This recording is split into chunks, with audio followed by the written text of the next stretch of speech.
With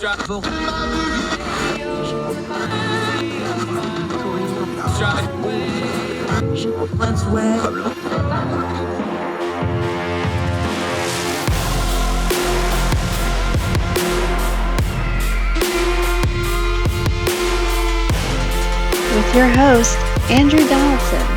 This is Heard Tell. Welcome back to Heard Tell. Let's go back to the environment and climate issues. Kelsey Grant, another one of our great Young Voices contributors that we love to have on and to work with. Kelsey, how are you today? I'm doing great. Happy to be here. How are you doing? I'm fantastic. Okay. You are in environmental issues. You talk a lot about energy. You write about energy and the environment and climate. But your day job, you actually work with oil and gas companies. So just as a way of introducing yourself and having us a baseline here, what is it you do with oil and gas companies? Yeah, so I technically work in the oil and gas consulting world. In a nutshell, I try to help oil and gas companies be the best that they can be.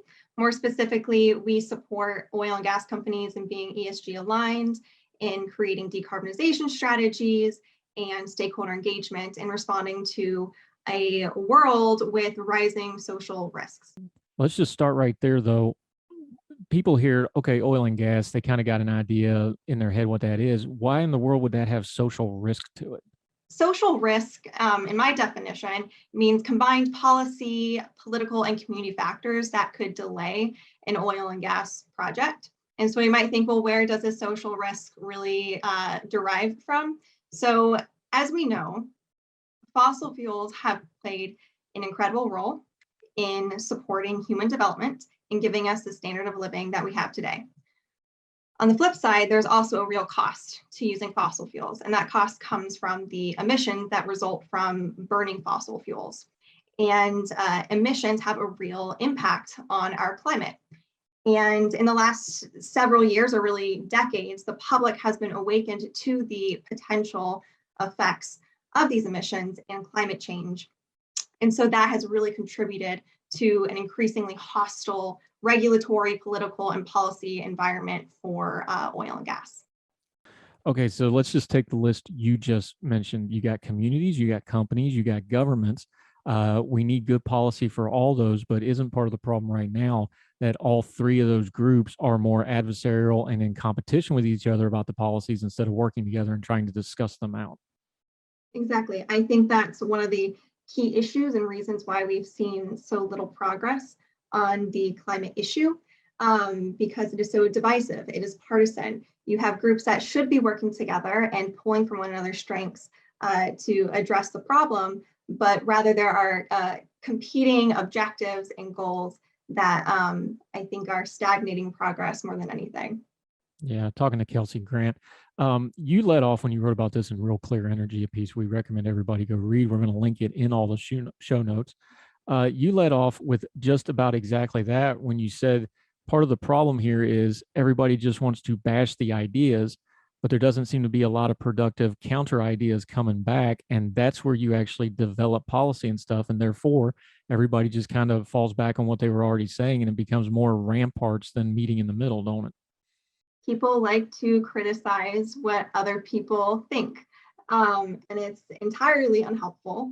And it's only going to be able to do so much in helping us to address the problem and to accelerate the energy transition in a responsible way. Now, we have a real world example of this. We know the Build Back Better agenda was this monstrosity package. We know it's pretty much dead as far as dead goes for the moment. Depending on how you feel about Joe Biden and Joe Manchin, the two Joes on that front will probably be depending how you think about that whole package.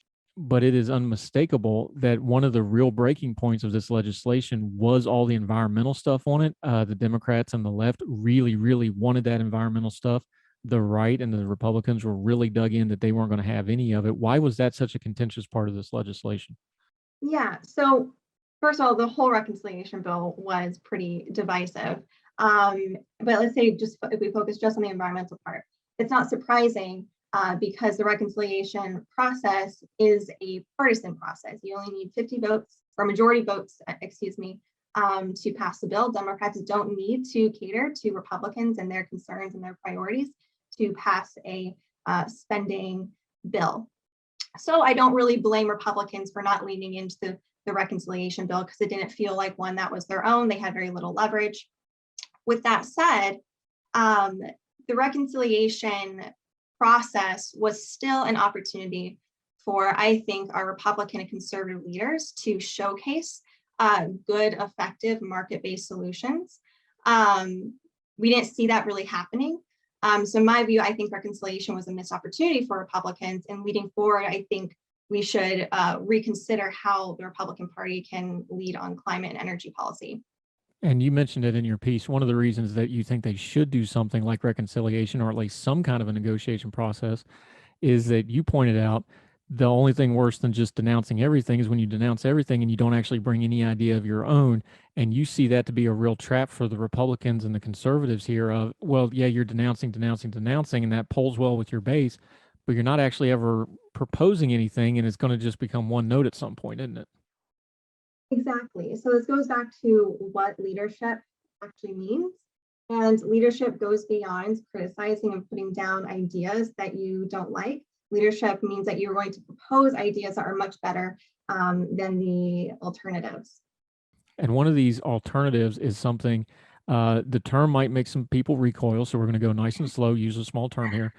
Carbon pricing. Now, everybody just calm down. I know some of our conservative and libertarian friends are probably going to recoil because carbon has kind of become almost a bad buzzword when we talk about these things.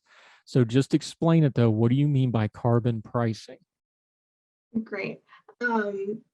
First, I'm happy you mentioned that. And I'm just going to encourage anybody in the audience who is listening to reclaim these words and to think of them through a new conservative or libertarian perspective.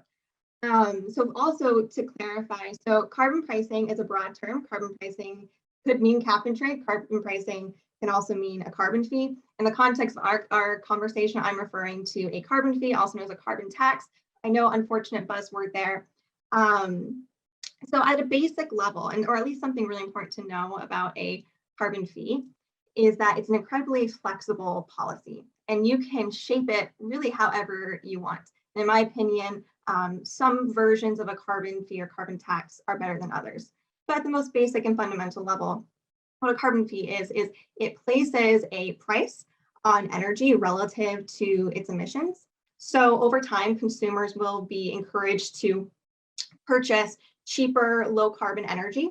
That can be natural gas, that can be nuclear, hydro, solar, wind, and then discouraged from purchasing more carbon intensive energy that's more expensive, like coal. A carbon tax is also pretty essential to creating an economic environment that will support the development of other technologies that will be quite central to reducing our emissions, like carbon capture. And even better, it enjoys the support of the business community, energy companies, and conservatives, at least certain conservatives. Yeah, certain conservatives. We're going to let all those conservatives and libertarian friends take a minute, let them breathe, let them absorb all that. We're going to take a break and come back more with Kelsey Grant. We're going to break down the carbon pricing model, what that actually means, what it doesn't mean, because there's some connotations to that. Some very surprising hardcore conservative figures of note who actually are okay with this, just in case you need to ease into the subject a little bit. More with Kelsey Grant right after this on Heard Tell.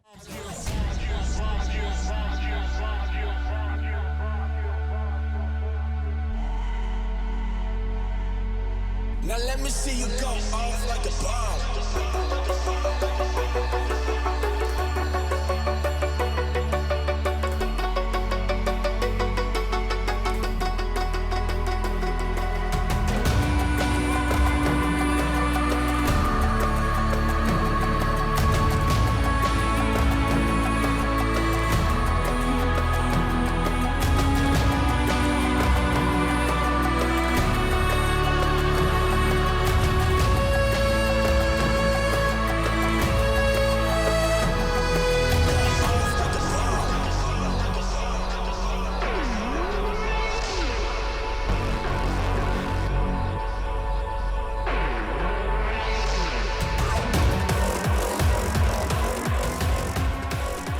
Welcome back to Heard Tell. We're continuing to talk to Kelsey Grant, talking a little bit of climate and environmental policy, especially when it comes to fossil fuels. And we broached the C word, carbon. It had, like we said, it has a lot of connotation, especially in conservative circles. If you grew up on conservative talk radio, hearing about carbon offsets and carbon taxes and all that, that's kind of a boogeyman for a lot of people. But as you argue in your writing and your advocacy, this is something that it's an evolving idea, and the way people thought about it 10, 15, 20 years ago, maybe they need to re-examine it, don't they? Absolutely. So going back several decades, George H.W. Bush was responsible for implementing a cap and trade program that helped to reduce sulfur dioxide and to address acid rain. Ronald Reagan was responsible for helping to support the negotiation of the Montreal Protocol. Richard Nixon founded the EPA and really supported the Clean Air and Water Acts. So there really is a rich conservative and Republican legacy in environmental stewardship and conservation. And so it's what I'm basically encouraging conservatives who are a little bit more skeptical of those words, carbon and climate, to just return back to our roots and our legacy. Yeah, and of course, George H.W. Bush was an oil guy by trade. That's how he made his fortune after World War II. So he was a little bit of an expert on the field. Doesn't this go to what you were talking about before about if you don't have a good idea, you can't just say bad ideas, because what happens here is, just take that term carbon. Conservatives have kind of lost mastery over what that term means, and it means all these other things now. Like you said, isn't this just a perfect example of, if you don't stay in the fight on certain things, it's going to go to the other side, and then you just kind of get lost when you try to come back to it. Exactly. So to use a very cliche phrase, if you aren't at the table, you're on the menu. I think conservatives should reinvent their climate playbook away from being on the defense and going onto the offense. So it's quite common in conservative and Republican circles to rely on criticizing progressive policies because solace and reconciliation, to an extent, it was understandable given the partisan process of reconciliation. But we see it in other spaces too. So the majority of Republicans in Congress would be very quick to denounce, say, for example, the Green New Deal, dismiss it as a socialist Trojan horse, but a fewer number would be able to say what the alternative to the Green New Deal should be. And that's a problem, especially when there are fiscally conservative and market-based solutions that is just waiting for Republican support. And it's important to acknowledge, there's an important caveat to me saying Republicans often rely on critiquing progressives. And that's this point. In recent years, Republicans have made huge strides in the right direction on climate change. And I would be wrong to discount that and to not give credit where credit is due. So for example, John Curtis in Utah, I believe last year he founded the Conservative Climate Caucus. Senator Braun in Indiana, he really pioneered the Growing Climate Solutions Act, which really empowers farmers in the ag community to partake in our climate solutions. Senator Cassidy in Louisiana, which has been a very vocal support of carbon capture and sequestration technology development in his state. And the list does go on. It doesn't go on for as long as it should, but there really have been Republican leaders popping up in the last few years showing what it looks like for the party to lead on this issue rather than following Democrats on it. Is part of this a terminology problem? Because I've kind of gotten to the point studying this stuff where I'm very content to just say I don't know about a lot of the climate change stuff. I'm skeptical of the world's going to end in 5 years. You can miss me with all that nonsense. Is there a problem with pollution and stuff? Well, we know that. How much of it's man-made, how much of it's natural? But my thing is, I do care about conservation. I do care about, the environment on that level. I grew up out in the woods. I would like everybody to have that opportunity. I grew up in West Virginia, which is, pretty pristine as far as natural beauty goes compared to a lot of places. I like those places being preserved. Is some of it just nomenclature and terminology of like, hey, if you care about conservation, and if you're more of a conservative person and you have the concepts of stewardship already kind of ingrained in you, you need to be in these conversations, because then you are the voice that's blunting some of that more radical, crazy stuff. Yeah, so there is a serious language problem when we talk about climate change. So obviously, climate change is seen as a progressive issue. And typically the only language we can recall when we think about climate, it's typically through progressive terms. And those terms are fine. They relate to a certain subset of the population, but when conservatives are trying to engage in the climate discussion, they really might struggle in relating to the problem. So if you hear me talk about climate change, you're not going to hear me talking probably about down with capitalism, that we need to destroy capitalism to address climate change. You might not hear me talking about justice as much. What you'll probably hear me talking about is, like you said, stewardship. I'm a deeply religious person. I will tie it back to my faith and creation care, stewarding what is good. And so that's the kind of language that resonates with me. And conservatives have this language, and you articulate it very well, that you care about conservation. But we just need more Republican proud voices using that language to discuss climate change. Now, to be fair to the conservatives that kind of recoiled some of this stuff, you said what has usually been a taboo topic in the past, but when you start saying the word tax and carbon tax and pricing and things like that, they naturally recoil and go, well, that's going to drive up costs. That gets government intervention. What's the retort to that? What's the explainer to that to try to get folks that, usually raising taxes is a non-starter with a lot of those folks on any reason, but obviously we have to have some taxes for some things. Why would this be a good place for that? Yeah, so this is a timely question in light of where energy and gasoline prices are right now. And so it's important to acknowledge that on its own, a carbon tax is regressive on its own. But going back to the original point that I had made is that a carbon tax is an incredibly flexible policy, and you can design it however you want. And I didn't address this in my article because you only have so many words that you can have in an opinion piece. But there's actually a version of a carbon tax that addresses exactly that problem you brought up about energy prices. So you can actually, there's actually a Republican climate platform that's actually structured around this kind of proposal. But what you can do is, in addition to a carbon tax, you can pair it with what is called a carbon dividend.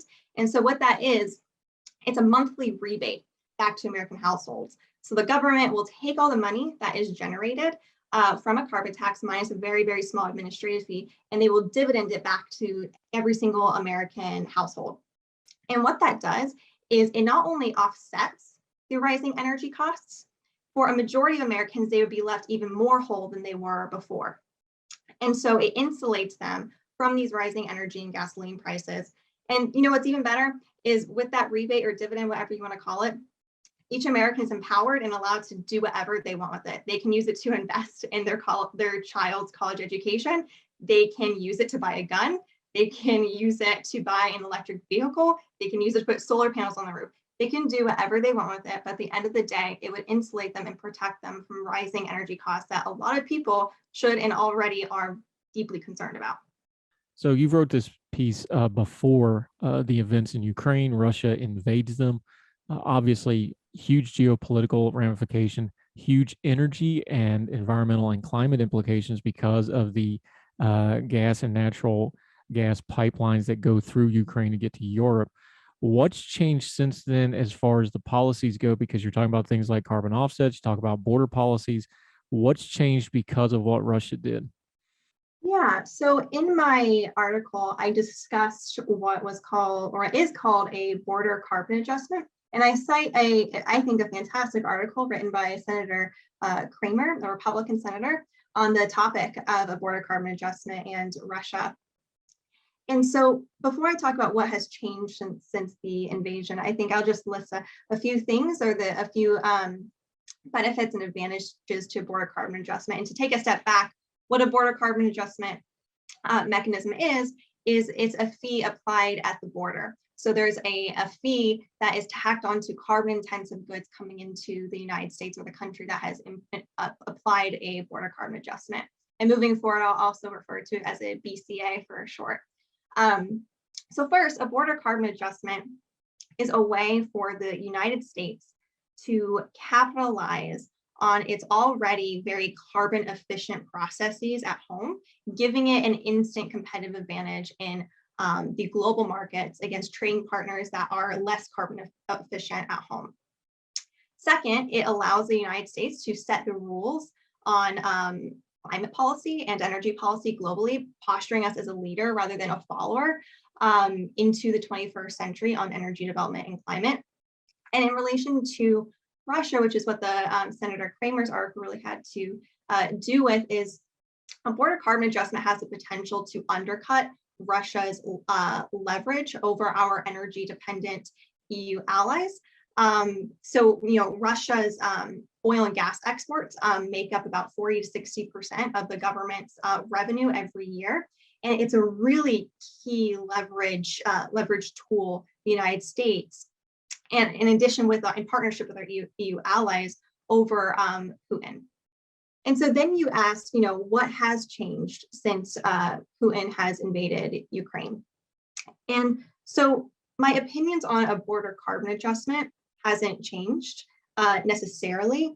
I think it's a good policy for the reasons I just mentioned. However, there's something that I've really gotten out of the Russian-Ukraine conflict, and in terms of how our energy markets are operating right now, is we should address energy policy with at least a little bit more humility.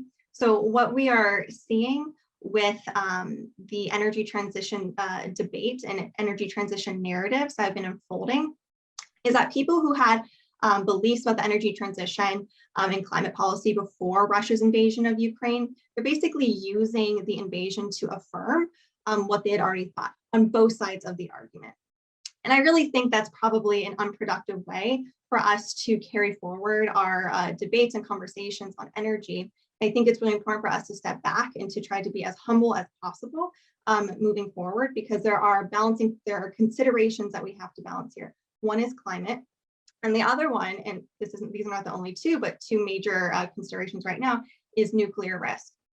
And so I think the question I'm really wrestling with right now, I don't have a perfect answer, is how do we pursue smart, responsible energy policy that doesn't increase conflict with countries like Russia that are somewhat unpredictable, who have put their nuclear weapons on high alert. And so that's my biggest takeaway after the invasion, is to just proceed very, very cautiously and humbly. And in fact, I think this, going back to the original point of my article, is I think this is where Republicans would be very useful. I think Republicans could help support us in developing a very pragmatic, responsible approach to approach to decarbonization policy at home and internationally. Is this one of those things where we really do need to lead as a country, because there's just no way to extricate ourselves from the wider world? We already know about wider climate concept. People talk about, well, China's doing this and India's doing that and whoever. Is this just another example of why America needs to lead from the front on this, so we do have a little bit of control when it comes to things like this? Absolutely. I mean, I have a firm belief that for a country to lead into the 21st century, they're also going to have to lead on climate and energy policy. And it's interesting that you brought up China. I mean, China is one of the largest producer of solar modules in the world. And so they're capitalizing on the energy transition. And I would much rather that would be the United States. I'm sure all of us would much rather it would be the United States. And the beauty of a border carbon adjustment is it levels the playing field between countries like China, which have carbon intensive processes for creating these technologies, and the United States that has less carbon intensive processes for creating these technologies. It allows them to compete on a level playing field in the global market. And so it's just one tool to help put the United States in the driver's seat of energy policy moving further into the century. Yeah, I'm talking to Kelsey Grant, Young Voices contributor, been talking a lot of carbon, that C word. Good stuff from you on environmental and energy policy stuff. Let folks know where your social media is, where you're writing, and what you got going on, so they can continue to follow you. Great. So my Twitter handle is @Grant Kelsey. This particular article we've been talking about is from Real Clear Energy. I encourage you to check it out. And you can also find me on LinkedIn. Yep, and she's one of our great Young Voices contributors that we always enjoy having, so we're looking forward to seeing what she has coming up next. Kelsey Grant, thank you so much for the time today, ma'am. Great. Thank you so much for having me. No problem, anytime.